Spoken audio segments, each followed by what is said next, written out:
Hey Facebook, it's Travis Watkins going live here today, letting you know that if you have a tax problem and you'd like to know some more about how to get it solved, go to traviswatkinsbook.com and download a free version of the Ultimate Survival Guide for IRS Problems. You can get that there for free. There's no strings attached, and read that thing and get some peace of mind like right now. What we've been doing over the last few days is kind of hitting the high points of the Ultimate Survival Guide and going actually a little bit deeper on some of the concepts in there with the anticipation of kind of adding to the Ultimate Survival Guide and giving you a little bit more than that book has in it to help you if you want to try things, some of them on your own, or to at least figure out if you could do them on your own or if you need some professional help to assist you there. Today we're talking about 6 different ways that you can pay back the IRS if you don't have all the money right now to pay them back.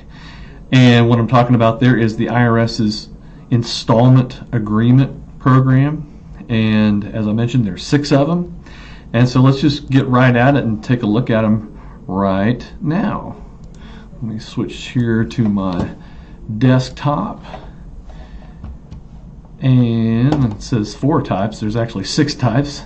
We're talking about the IRS's installment agreement. There are 6 types of these. That's a big error, but here are the IRS installment agreement. When I say IA, I'm talking about installment agreement advantages with the IRS. First of all, in most cases, collection is going to stop while they consider the request and during the term of the installment agreement itself.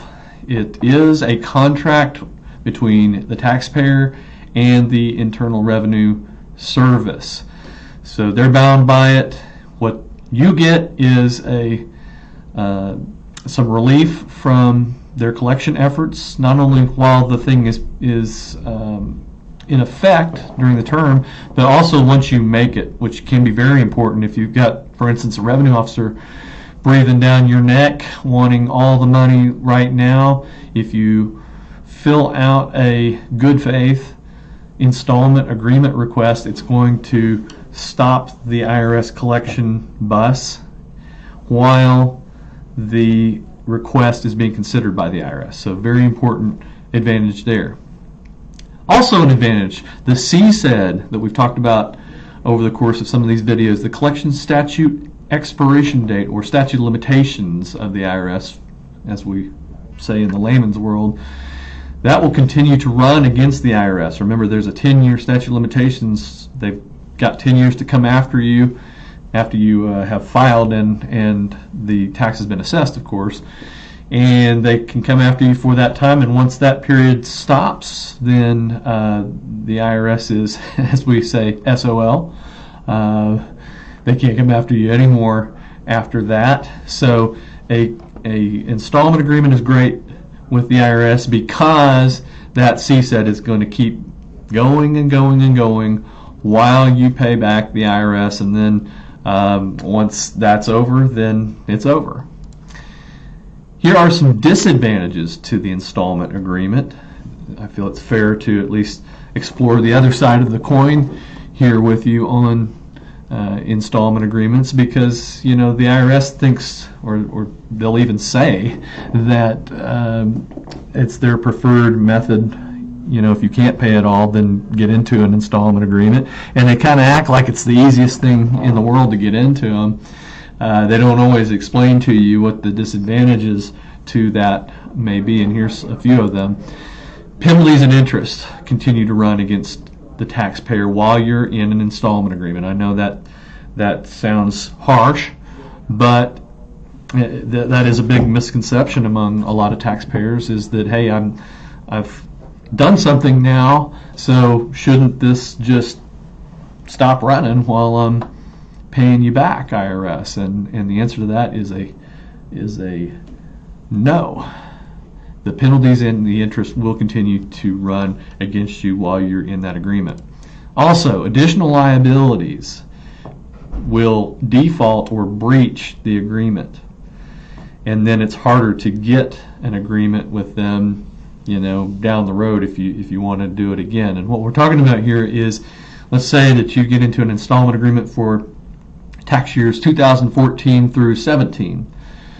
Well, when 2018 comes due and you don't pay that 2018, if you have a liability, then that's going to breach the 2014 through 2017 installment agreement, because that's a contract for a specific term, and it has to reach all the liabilities that are out there, and when a new one pops up that obviously isn't within the terms of the agreement, they say you've breached it, and sorry, collection can start up once again.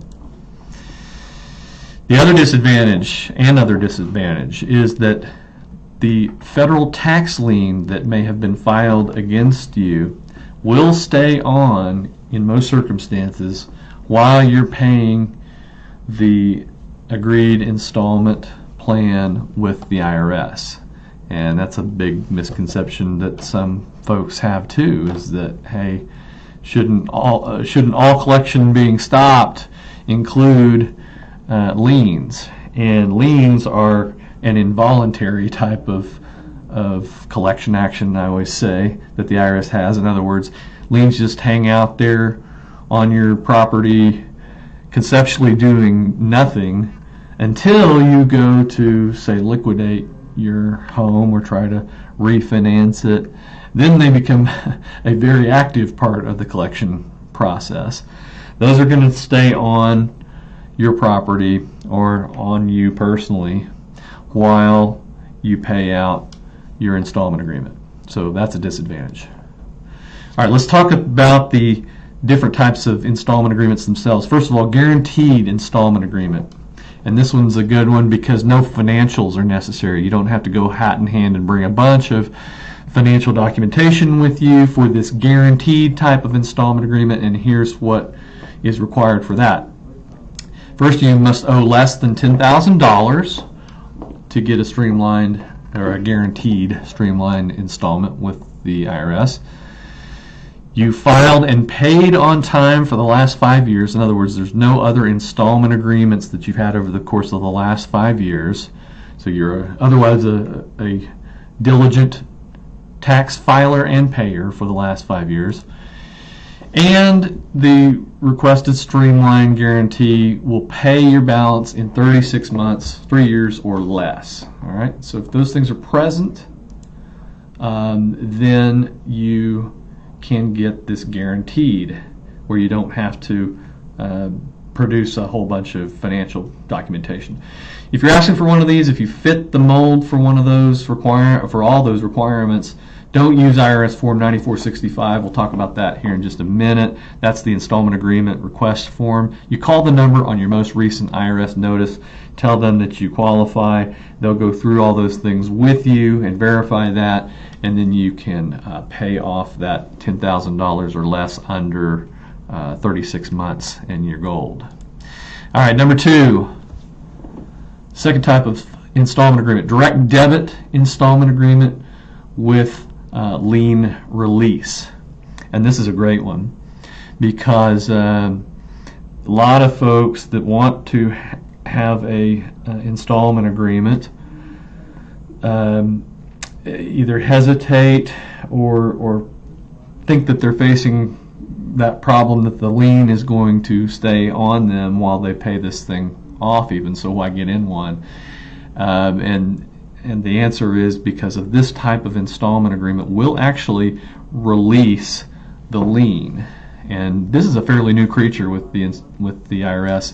It's only been around for, I'd say, the last 5 years, but it's a pretty helpful one. It's for liabilities under $25,000 where a notice of federal tax lien has been filed by the IRS.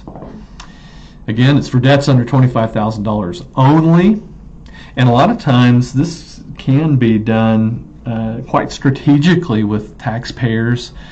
Let's say you've got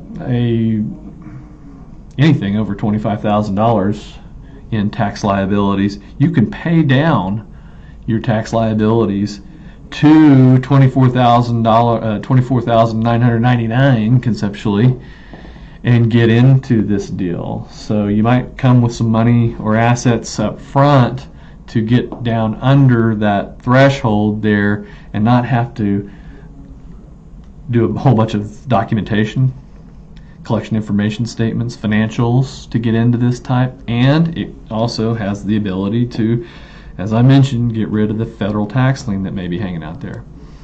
You set it up on this Form 9465, and I'll show you that here in a second. It's under, let me see if I can pull this up here real quick. Oh, there it is. There's 9465. That's the installment agreement request with the IRS. And you're going to want to look under Section 13. If you want to make payments by direct debit from your checking account, see the instructions and fill in lines 13A and B. That has the routing number for your bank and your bank's account number.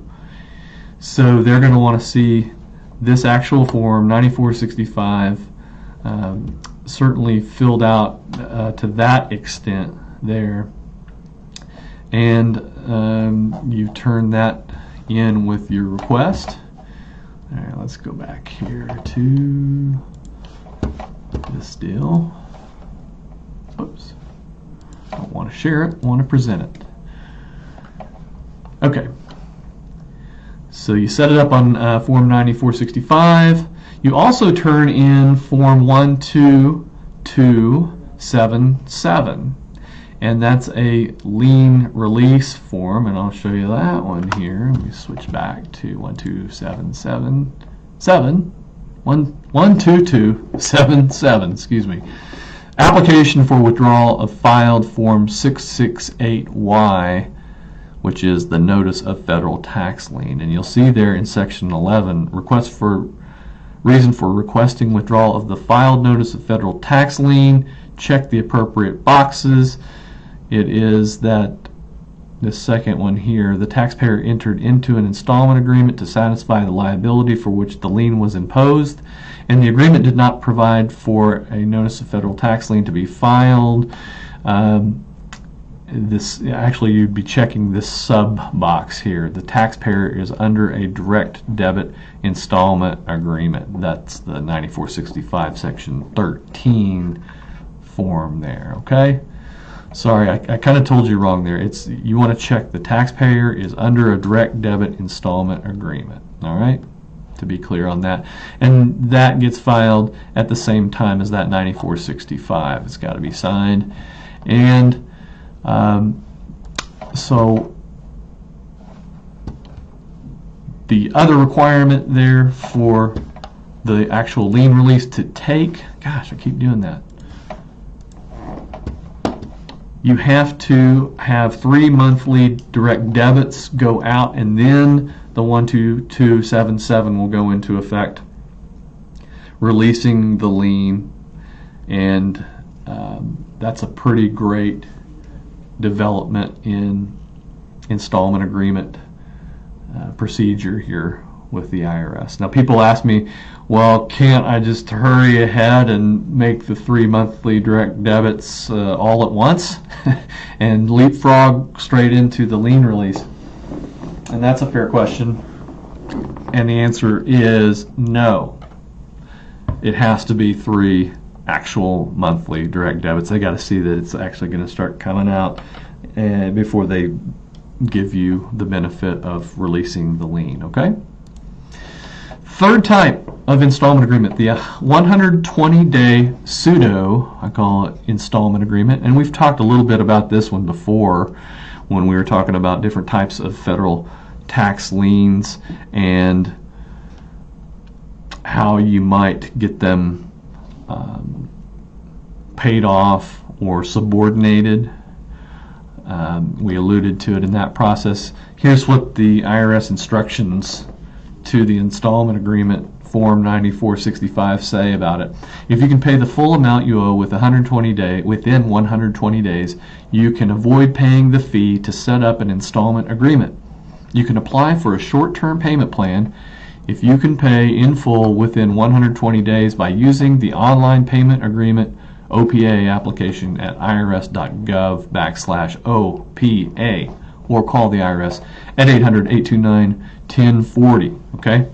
That's just a simple, all that is just saying you call them, you say, I don't have the money, I'm gonna have the money to pay it all within 120 days. So be cool, don't file a tax lien on me, don't levy me, don't try to seize my property, and generally speaking, they're going to give you that 120 days if you can convince them that there's actually going to be money coming in, either through some sort of a windfall or something like that, to get them paid within 120 days. So that's the pseudo 120-day payment plan.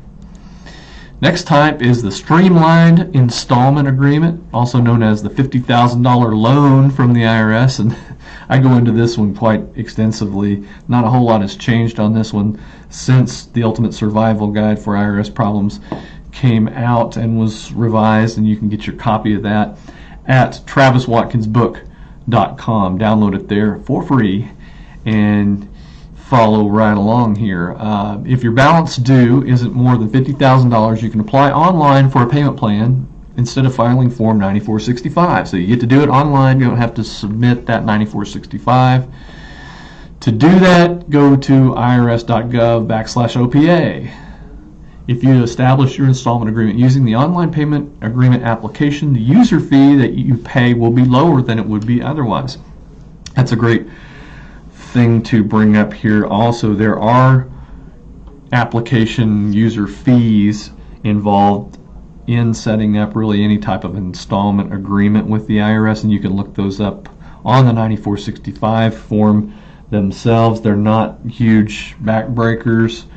If you are essentially destitute, you can ask for a waiver of the user fees in that process as well.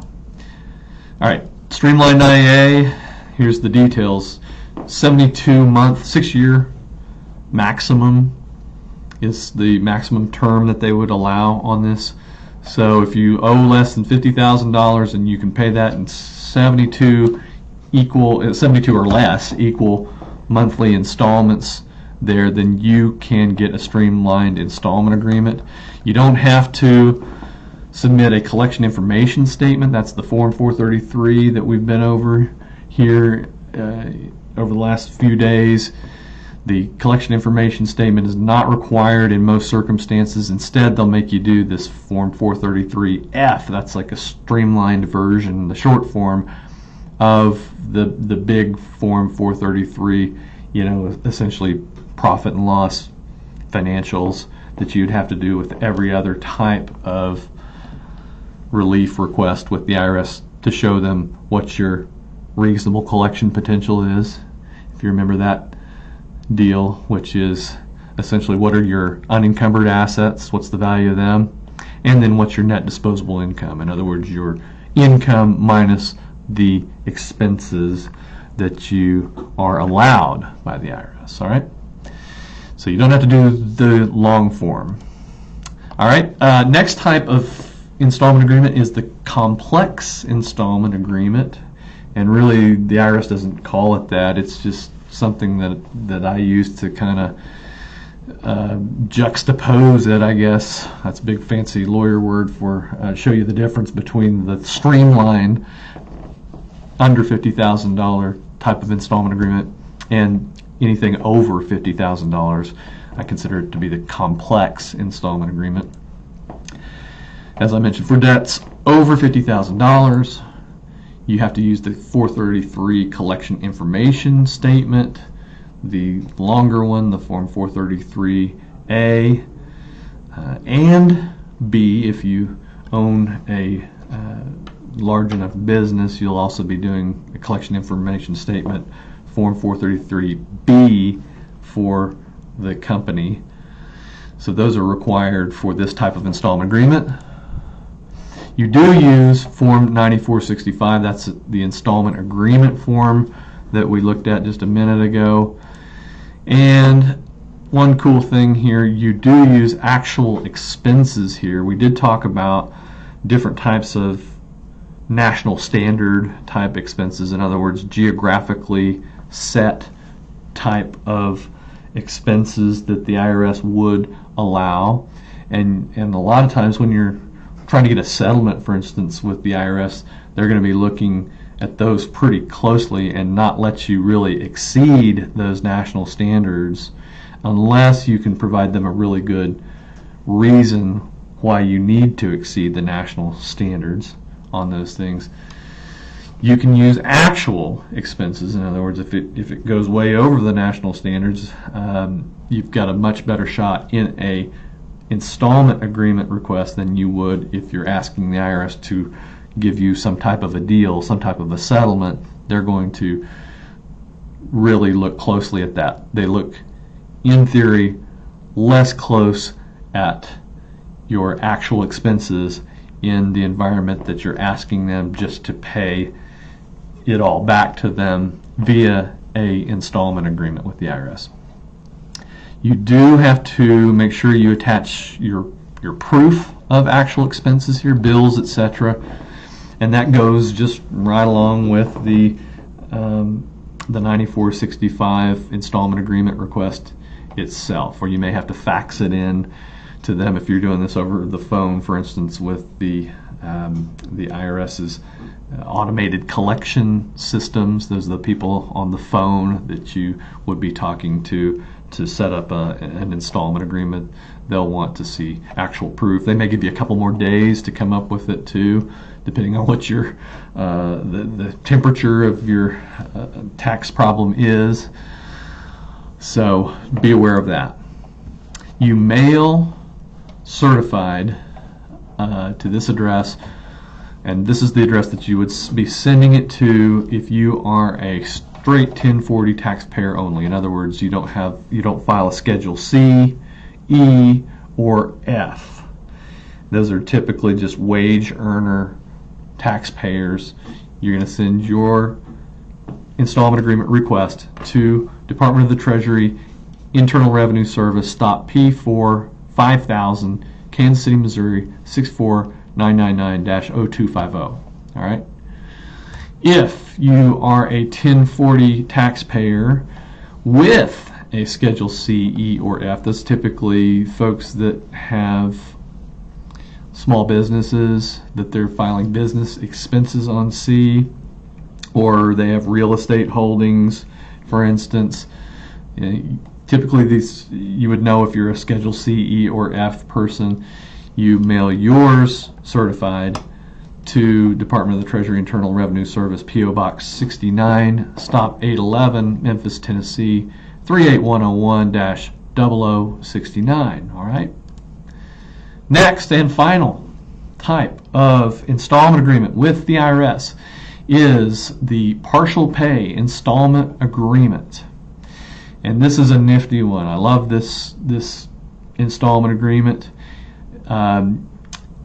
Its requirement at its basis terms is that you have at least $10,000 in IRS liability.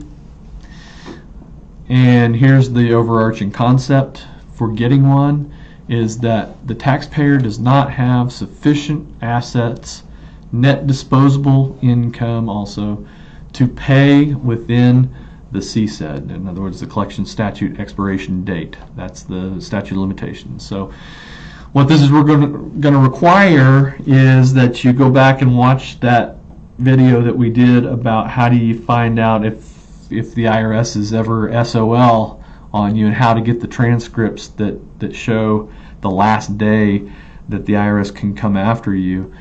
And that type of transcript is the IMFOLT, the IMFOLT transcript that shows you last CSED, in other words, the final drop dead date that the IRS has to come after you to collect a debt. So and you break that down to monthly terms.